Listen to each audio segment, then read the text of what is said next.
Bismillahirrahmanirrahim. Assalamualaikum warahmatullahi wabarakatuh.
Bismillahirrahmanirrahim. Alhamdulillah wassalatu wassalamu ala Rasulillah Sayyidina Muhammad Abdillah wa ala alihi wa sahbihi wa mawala. Amma ba'du, la hawla wa la quwwata illa billah. Qul subhanaka la ilma lana illa ma 'allamtana innaka antal alimul hakim. Qala rabbi shrah li sadri wa yassir li amri wahlul 'uqdatam min lisani yafqahu qawli. Shadaqallahu al-'azim. Bapak-bapak,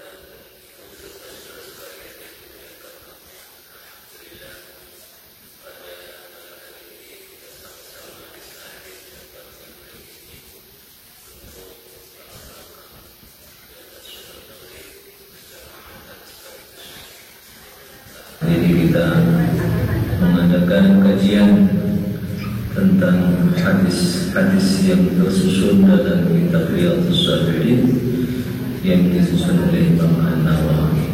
Kita sampai pada bab masih masalah keutamaan lapar dan kerasnya kehidupan, batasi dengan makanan, minuman, dan pakaian yang sedikit, serta aspek lain yang menjadi ajaran nafsu dan meninggalkan syahwat. Ini babnya banyak.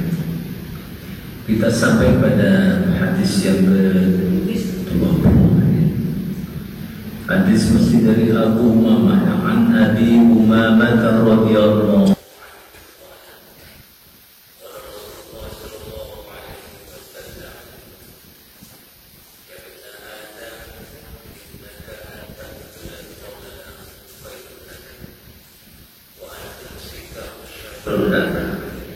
wala tulamu ala kafafin qawta biman ta'mun.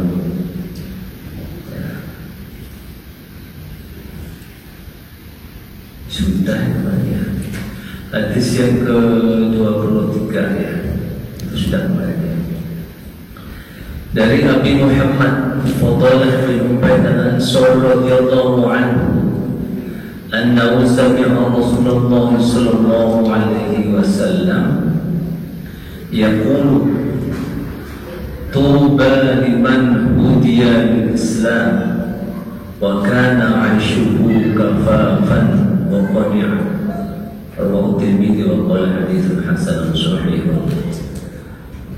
Dari Nabi Muhammad Fadalah bin Ubaid al-Ansari radhiyallahu anhu, sesungguhnya dia mendengar Rasulullah SAW bersabda, apa kata Rasul, tuba liman hudiya Islam, sungguh beruntunglah orang yang mendapatkan hidayah, ya, mendapatkan petunjuk untuk masuk Islam, ya.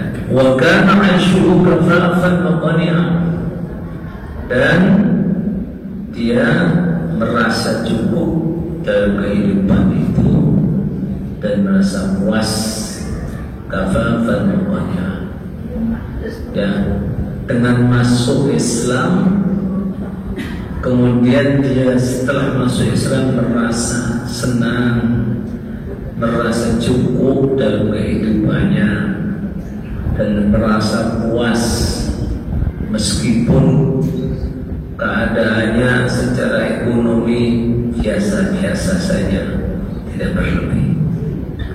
Justru itulah yang menjadikan kita ini menjadi tenang, karena berapapun dan apapun yang telah ditetapkan oleh Allah untuk kita dalam persoalan rezeki, kita terima dengan senang hati.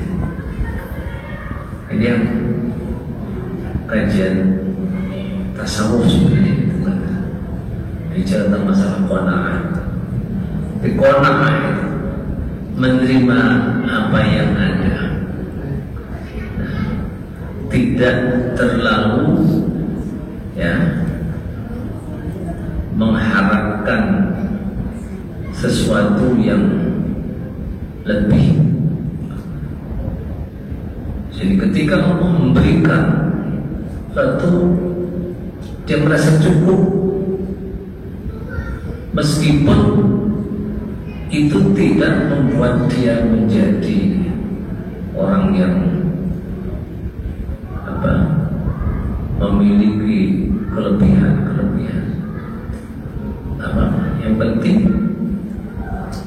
kalau dia menerima terhadap apa yang telah diberikan oleh Allah, ridho bima qasamallahu bi, dia ridho, rela. Rela itu bahasa kitanya sebenarnya senang, ya. Kalau rela, ridho bahasa itu senang, ya. Menerima pemberian dari Allah, berapapun pemberian itu, karena kita harus paham bahwa sesungguhnya rezeki itu bukan hanya berupa materi, bukan hanya berupa uang atau perhiasan dan barang-barang yang lain yang berharga, tetapi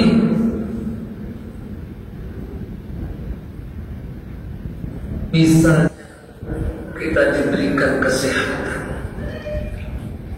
kita diberikan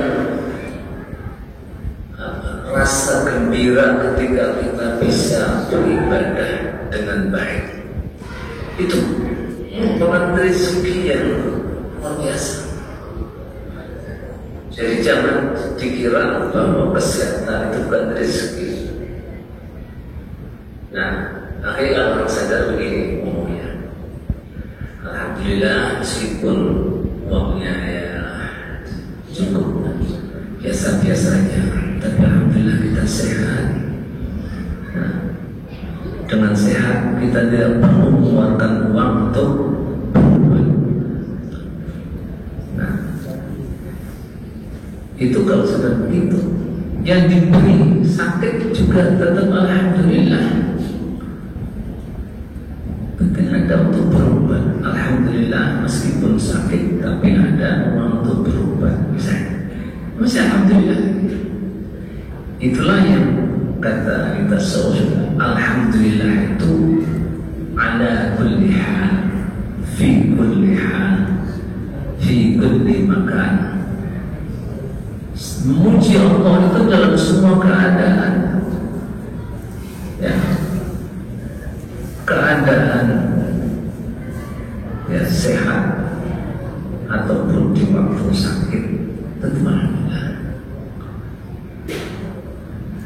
Karena kita tidak tahu bahwa pemberian diberikan Allah kepada kita itu sesungguhnya adalah pemberian yang terbaik.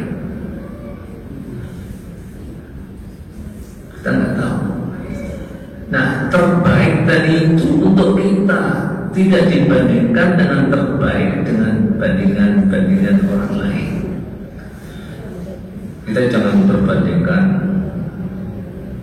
Ya, kita sebagai orang biasa mendapatkan bagian rezeki jangan dibandingkan dengan gubernur, dengan bupati, ya. Jangan melihat ke sana. Nah, kalau kita ingin membandingkan dalam persoalan urusan dunia, bandingkan dengan orang yang berada di bawah kita, jangan dengan yang atas. Kenapa?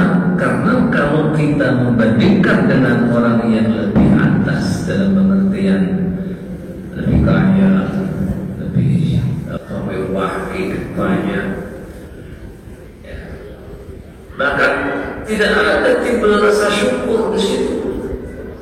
Tapi kalau kita melihat yang di bawah, maka rasa syukur itu akan timbul dengan sendirinya. Maka itu dalam hadis Nabi disebutkan unzuru ila man huwa asfala minkum wa la tanzuru ila man huwa fawqakum fa huwa ajdaru alla tazdaru ni'matallahi 'alaikum. Ini hadis pendek tapi maknanya dalam persoalan kita. Lihatlah unzuru ila man huwa asfala minkum, lihatlah kepada orang yang berada di bawah. Wa tanzuru ila man huwa fawqakum, dan jangan kamu melihat orang yang berada di atasmu. Jadi sisi perolehan rezeki. Jangan lihat kita dapat penghasilan 10 juta misalnya. Jangan lihat orang yang menghasilkan 50 juta aja. Kalau kita mendapatkan penghasilan 5 juta misalnya, maka lihatlah orang yang penghasilannya 2 juta atau 3 juta misalnya. Begitu. Nah, seterusnya, kalau kita punya sepeda motor, jangan lihat orang yang punya mobil, lihatlah orang yang punya sepeda. Atau kalau kita punya sepeda, jangan lihat orang yang punya motor, tapi lihatlah orang yang nggak punya motor atau punya sepeda, mana-mana jalan kaki. Terusnya, yang kita jalan kaki, alhamdulillah masih bisa jalan kaki. Itu tetangga kita nggak bisa kemana-mana. Ya, kalau mau kemana-mana mesti harus repotin orang, harus didorong-dorong.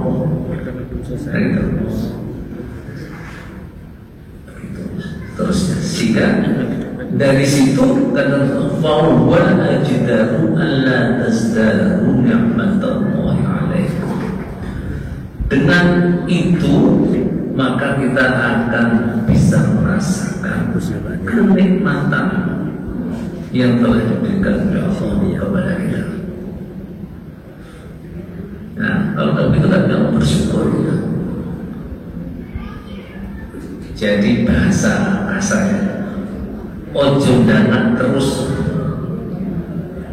Jangan melihat ke langit, lihatlah ke bumi. Itu maksudnya begitu. Kalau kita lihat ke langit, dangan istilahnya, dangan terus, ojo dangan terus. Dikeluar. Nah, padi itu kalau ada isinya, tadi kan begini menurun bawah. Tapi kalau padi itu gabung, nggak ada isinya begini, ya kan? Dan nggak ada padi yang nggak ada isinya atau begini, nggak ada. Nah, itu menunjukkan bahwa kalau ada orang itu runtuh dalam pengertian itu menunjukkan ada isinya. Bukan persoalan ilmunya tinggi, akhlaknya yang mulia itu yang lebih penting. Orang berilmu itu penting, tapi berakhlak jauh lebih penting. Kalau ibu bapak punya anak pinter, tapi sama orang tua enggak hormat, terus adiknya enggak begitu pinter, tapi sama orang tua manut, pilih mana? Pilih yang pinter dan manut. Ya mesti gitu. Pinter, manut, ya nurut, rajin.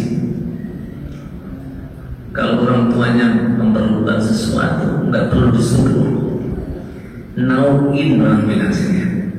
Punya anak nauin itu senang banget orang tuanya. Ngertiin, ya. Kalau tahu ibunya nggak punya uang, ya nggak minta satu, nggak mau sekolah. Tahu ibunya sudah nggak punya duit, ya udah berangkat aja. Itu ibunya maksud, ya Allah, saya nggak bisa nyamanya anak saya, ya mas, kasihan. Tapi dia mana? Mau marah-marah. Gimana sih ibunya? Saya kan harus jajan, teman-teman pada jajan semua, masa saya nggak dikasih? Terpeng. Nah, pada pinter sekolah, tapi biasanya yang pinter gitu terus terpengaruh. Kalau akhlaknya nggak baik jadi sombong ya, tapi tentang pinter, jadi ya akhirnya males, merendahkan mutu badannya. Pinter tapi akhlaknya sama guru nggak menghormati. Ada guru yang nggak cocok sama dia langsung protes, nyalain gurunya. Itu anak yang nggak punya sopan sih perlu. Kata Kang Dedi Mulyadi masukin barang ke Jawa Tengah. Mampir langsung bikin supaya masuk ke Taruna, supaya kesembuh. Oleh anak tak kirim saya, tak kirim Kang Dedi supaya sembuh. Baik, jadi begitu, jadi kona'ah menerima apa yang ada. Wa an Ibn Abbas radhiyallahu anhuma qala kana Rasulullah sallallahu alaihi wasallam yabitu layaliya mutatabi'atan tawiyan wa ahluhu la yajiduna 'asha'an wa kana aktharu khubzihim khubz asy-sya'ir rawahu Tirmidzi wa qala haditsun hasanun sahih. Dari Abu Ibn Abbas radhiyallahu berkata, Rasulullah SAW sering selama berapa berturut-turut dalam keadaan lapar dan keluarganya tidak mempunyai persediaan untuk makan malam itu. Roti yang mereka miliki adalah roti yang terbuat dari gandum yang kasar, jadi tidak roti yang lembut hitam bisa. Ya, biasa.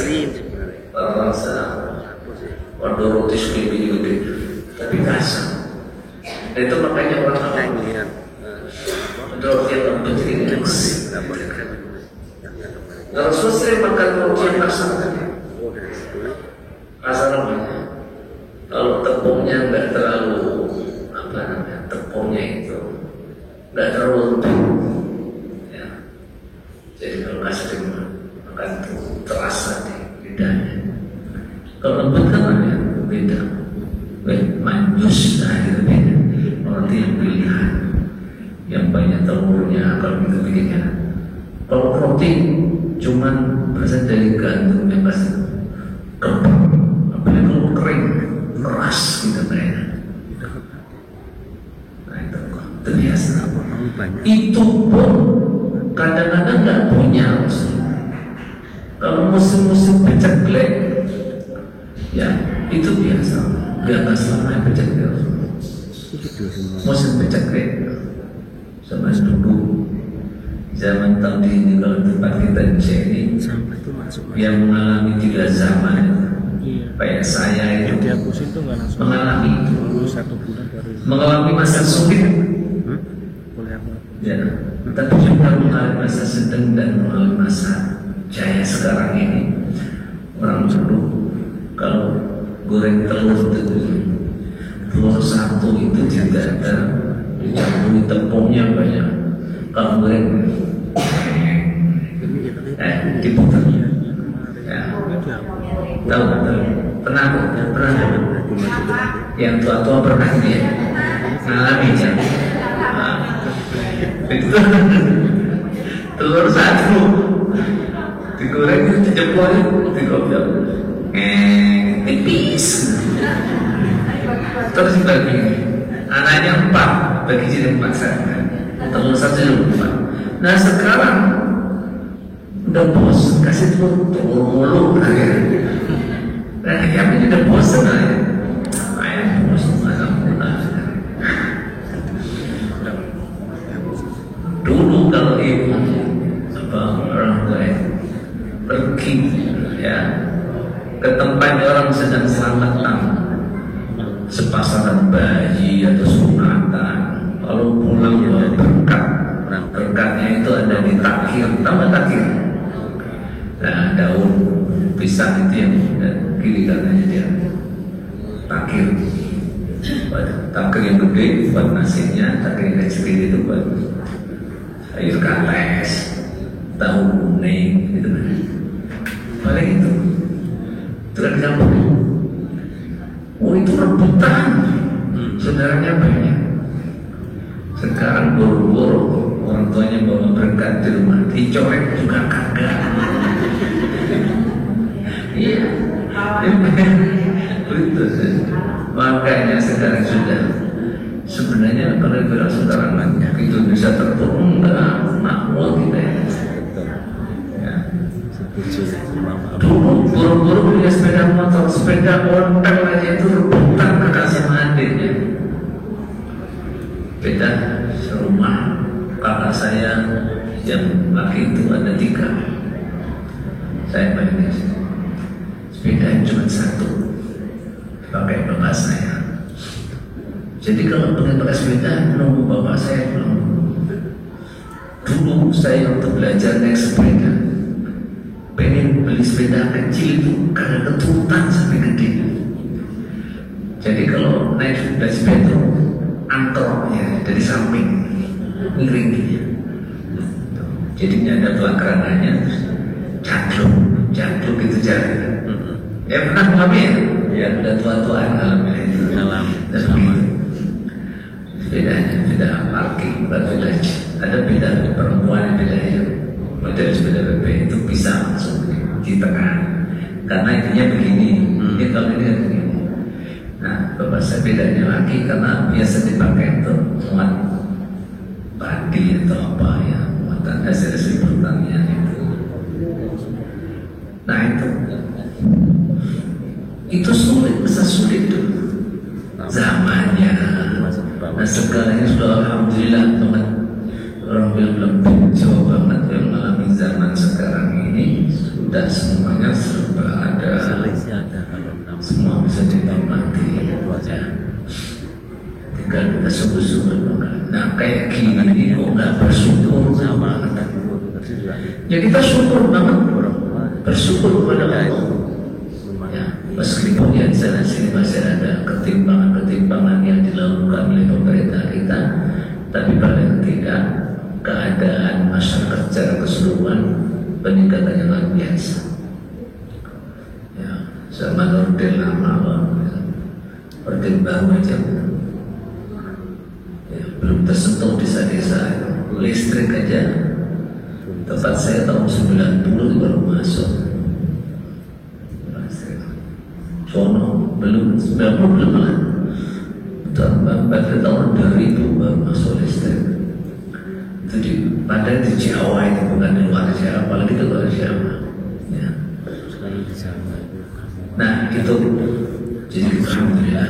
Rasulullah pernah mengalami bencana ini apalagi di awal-awal beliau diangkat jadi nabi ketika di masa dengan Khadijah waktu di masih di Mekah sebelumnya Madinah, itu pernah diembargo oleh orang-orang kafir Quraisy, nggak boleh ya, orang Islam nggak boleh beli kepada mereka dan nggak boleh apa namanya beli dagangannya orang Islam. Jadi itu namanya diembargo begini, terutama bidang makanan. Ya, berarti diembargo makanan kan bisa kelapar susah. Nah, tapi itu harus.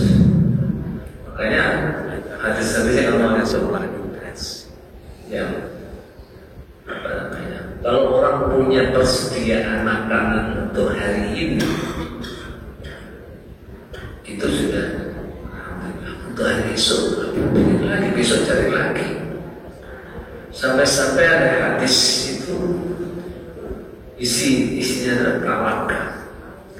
Kalau kamu mau tawakal pada Allah dengan benar-benar tawakal, maka ya kamu akan boleh rezeki dari Allah. Sebagaimana burung memperoleh rezeki, di mana di pagi hari dia keluar dalam keadaan perut kosong, di sore hari dia pulang dalam keadaan perut kenyang. Itu tawakalnya burung. Ya. Lau annakum tatawakkaluna 'ala Allahi haqqa tawakkuli la razaqakum kama yurzaqu at-tayr taghdu himasan wa taruhu bitanan. Hadisnya.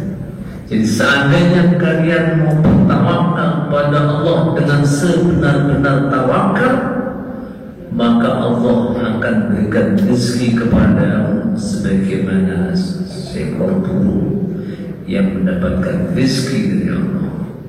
Ketika di pagi hari dia berangkat terbang dalam keadaan perut kosong, di sore hari dia pulang lagi setelahnya dalam keadaan perut kenyang.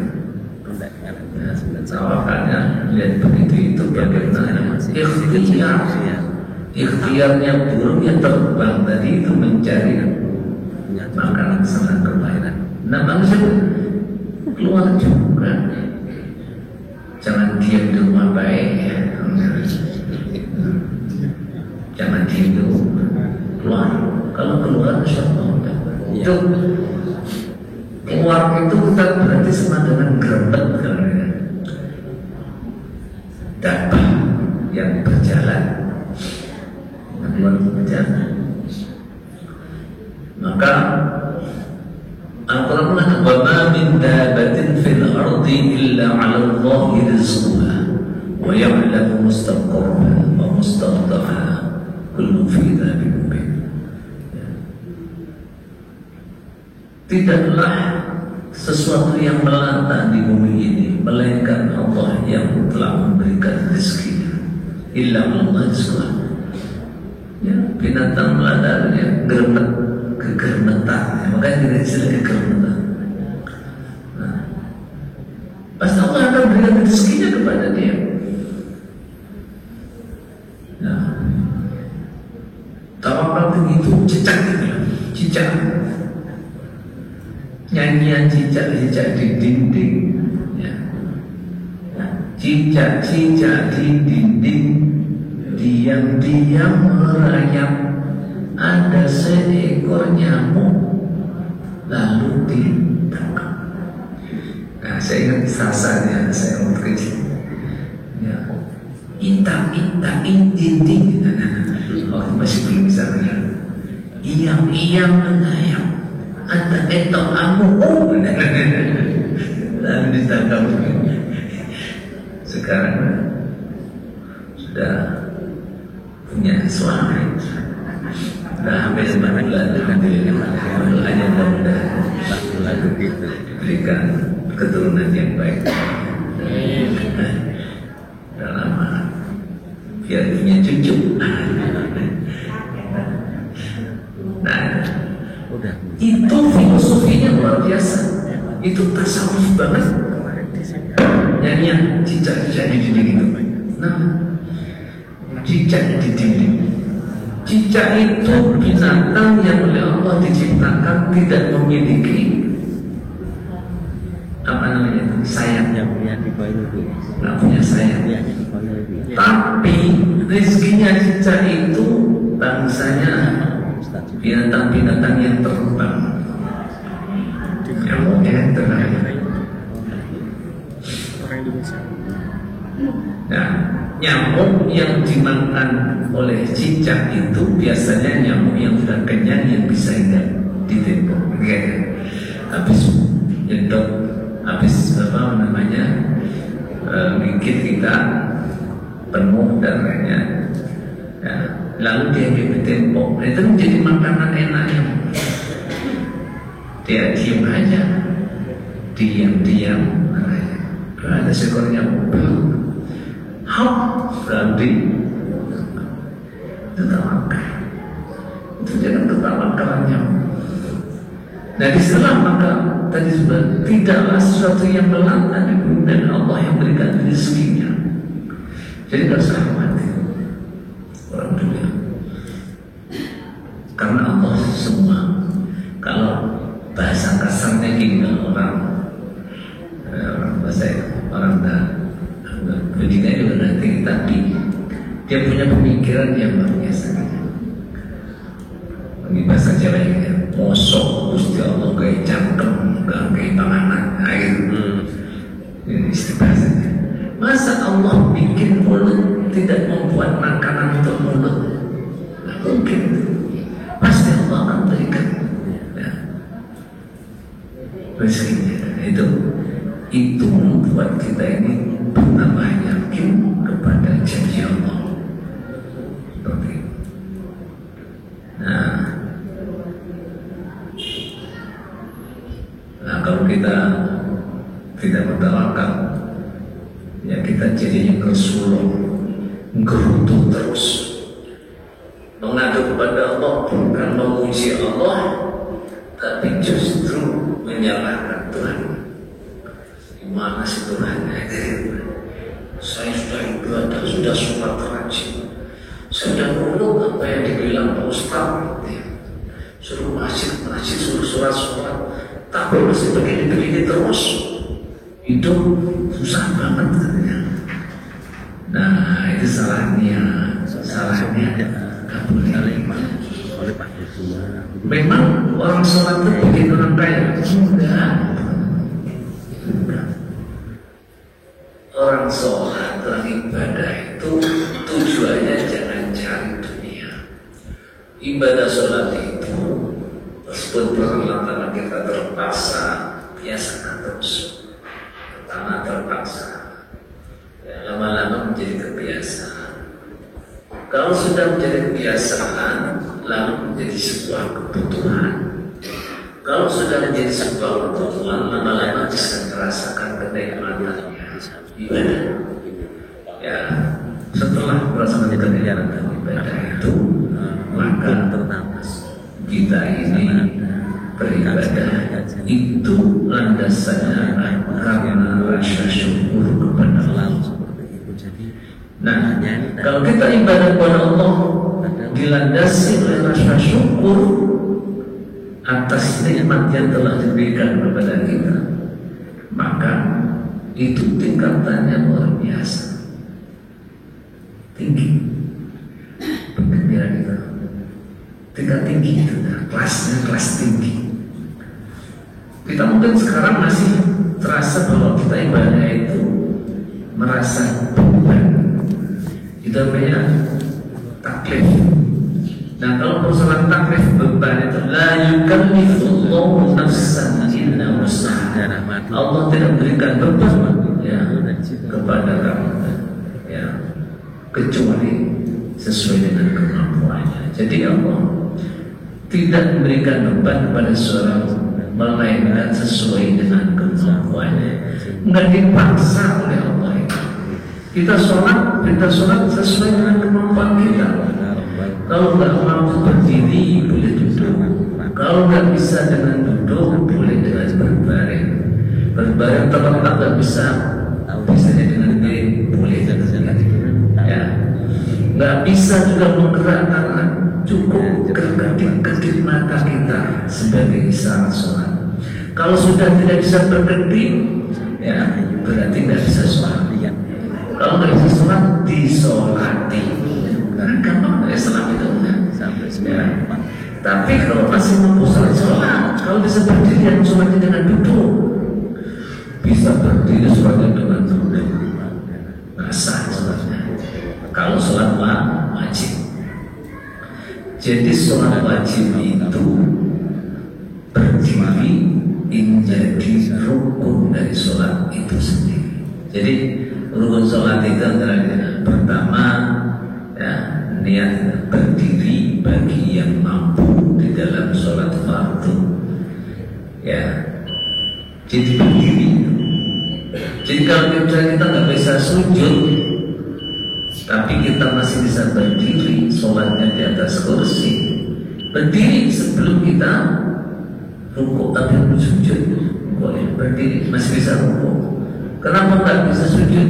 Kakinya masih tekuk. Nah, tapi berdiri masih bisa. Ya sholat berdiri dulu. Kayak ini Pak Krishna itu kakinya nggak bisa tekuk, padahal jalan masih bisa. Tapi kalau untuk sholat kakinya buat sujud, duduk, takya, duduk di antara dua sujudnya bisa. Sakit. Maka sholatnya berdiri, tapi begitu rukuk dia bisa rukuk, tapi begitu sujud nggak bisa.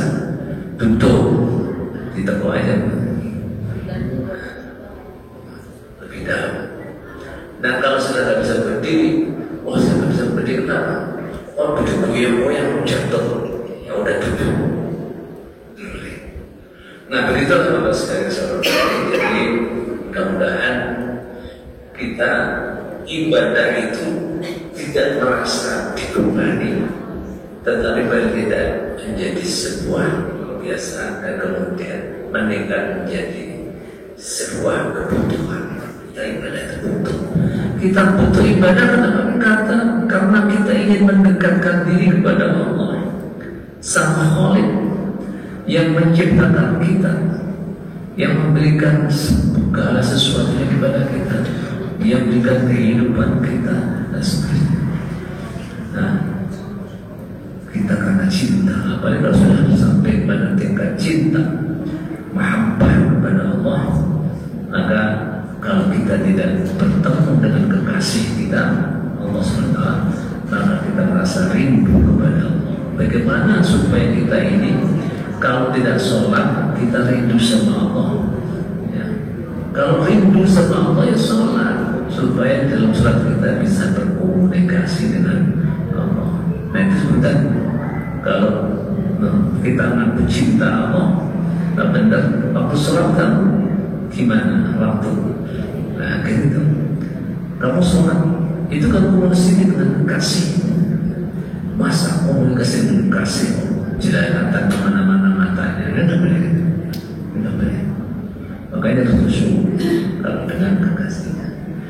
Wallahu a'lam bishawab. Subhanallah bihamdihi, subhanakallahumma rabbana wa bihamdika, asyhadu an la ilaha illa anta, astaghfiruka wa atubu ilaik.